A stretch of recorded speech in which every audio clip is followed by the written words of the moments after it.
अब हम क्या पढ़ेंगे?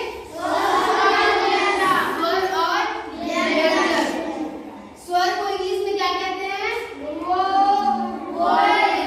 क्या कहते हैं? वोवेल। क्या कहते हैं? वावेल। क्या कहते हैं? वोवेल।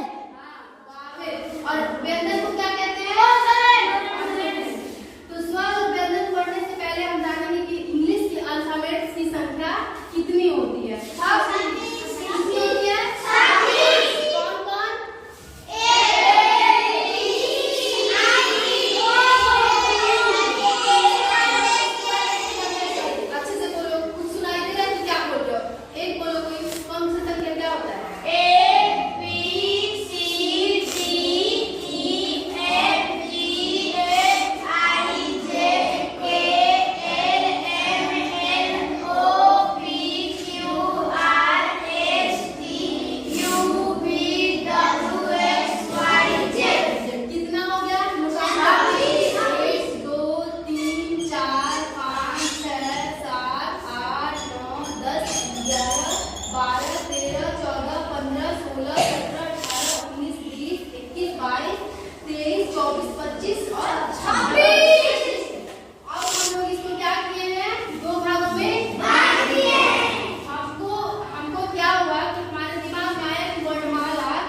कितने भागों में? यहाँ कितने भागों में बैठे? दो। कौन कौन? स्वर की संख्या। स्वर की संख्या। स्वर की संख्या 5। व्यंजन की संख्या कितना? बहुत अच्छा। स्वर कौन कौन सा है? विलक्षण बताओ, स्वर कौन कौन सा है? ए ई आई ओ यू। बाकी ए ई आई ओ यू को छोड़ के क्या होगा सीधा? व्यंजन। सारा क्या होगा? व्यंजन।